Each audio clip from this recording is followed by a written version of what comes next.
Nah itu kan akhirnya berimbas ke para ketua-ketua Penggil juga. Ya sama. Kan kalau tidak salah apa namanya terkait dengan regulasi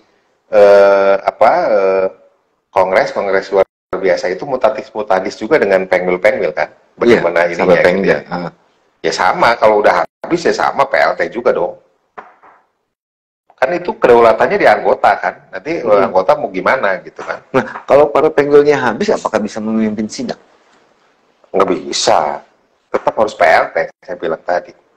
Jadi tetap harus dilihat nih si PP seperti apa, Penggil seperti apa kan gitu ya. Kan PLT itu sebetulnya barang mudah kan.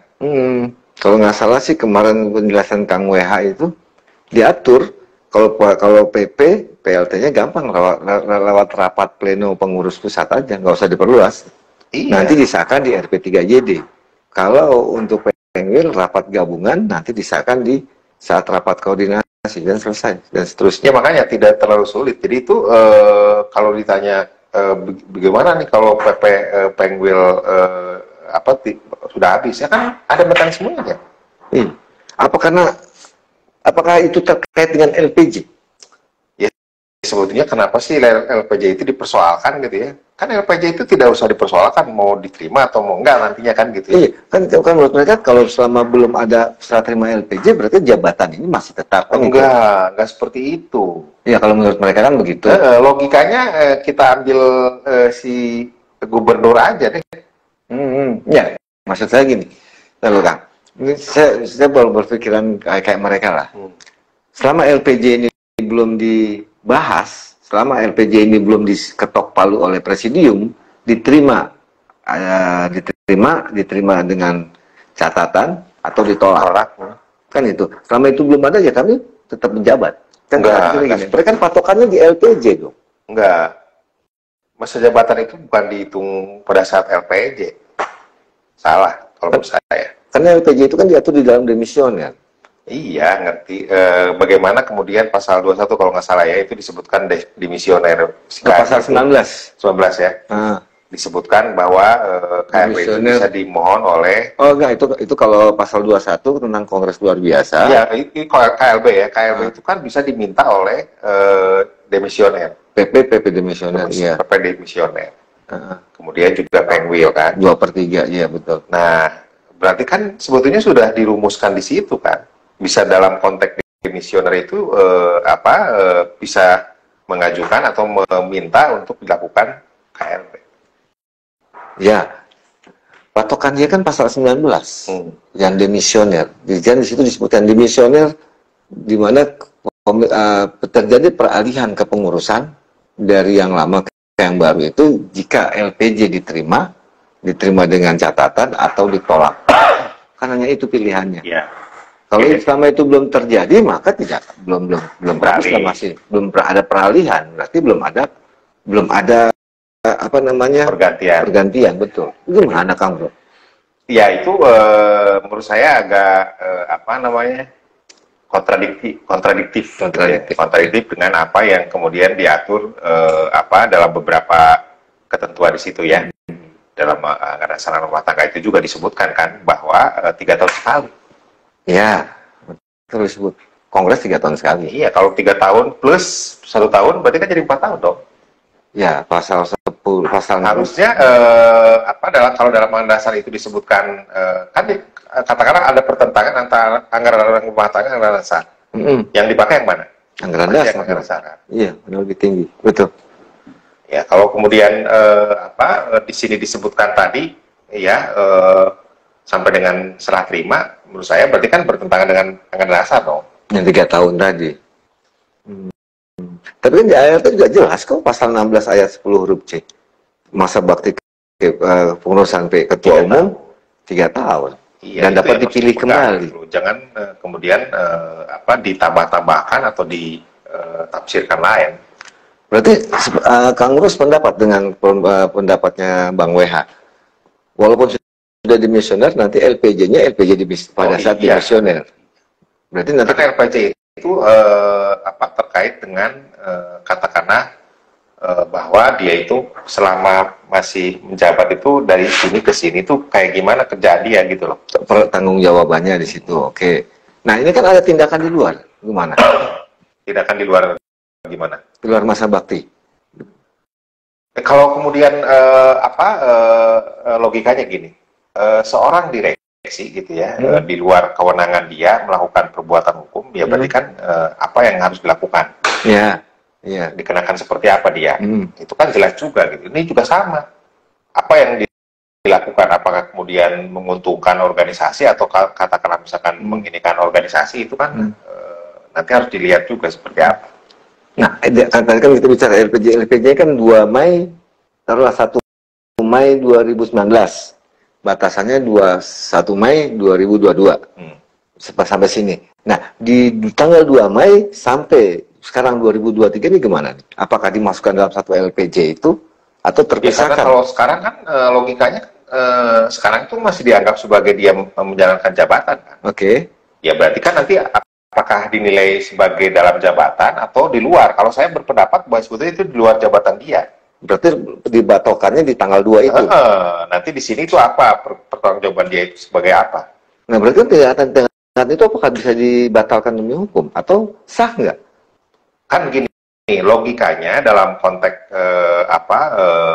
nanti kongres atau kongres luar biasa itu gitu ya, apakah dia nerima nggak pada saat itu gitu ya? Atau dia hanya cerita bahwa dia itu ketua umumnya itu dari tanggal 1 Mei ke tanggal ini. Oke, 1 Mei 2019. Dari tanggal sini ke tanggal sini sebagai apa? Atau kemudian dia anggap dari sini sampai sini, misalkan. Itu kan kalau saya masih tetap menganggap bahwa jabatan itu 3 tahun, ya sudah 3 tahun. 1 Mei 2019, 1 Mei 2022. Berarti tanggal 2 Mei 2022 sampai dengan kongres luar biasa itu di luar batas kewenangan. Berarti kewajiban sebagai ketua. Bagaimana pertanggungjawabannya? Nah, apakah nanti kemudian presidium atau ketua-ketua Pengwil itu menyikapi, itu yang kita pengen dengar. Kalau saya masih menganggap bahwa kalau memang mau diterima ya terima. Tapi dia harus menyebut bahwa ini adalah sebetulnya PRT. Tapi selama ini kan tidak disebut sebagai makanya di kongres luar biasa kan nanti bisa di stres itu kan. Dinilai ya. Dinilai apakah kalau PLT berarti kan terpisah dong.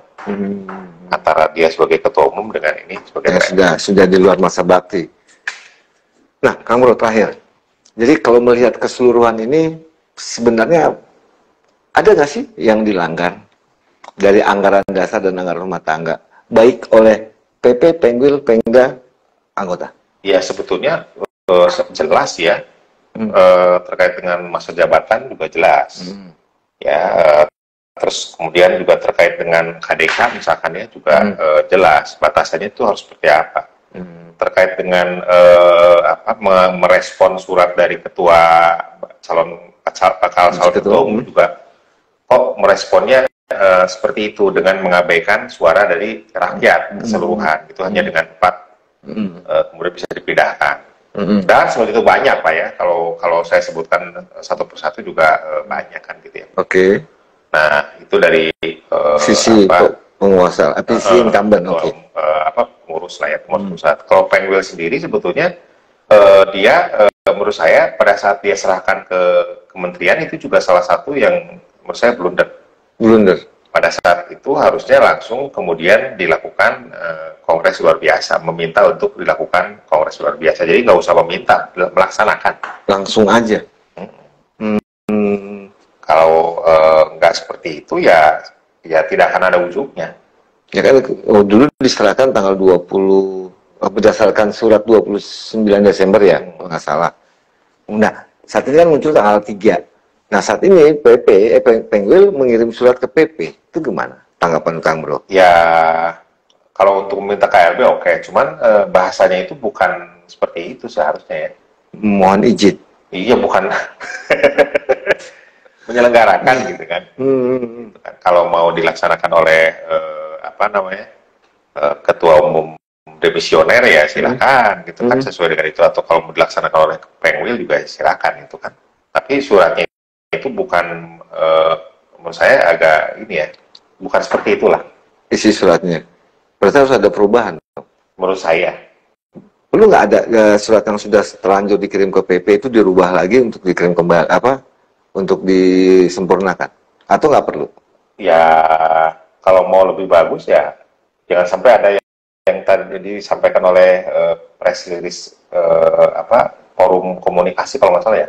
Forum komunikasi Penguil. Iya, itu harusnya nggak ada cerita gitu, harusnya Penguil aja. Oh iya, kenapa ada forum komunikasi?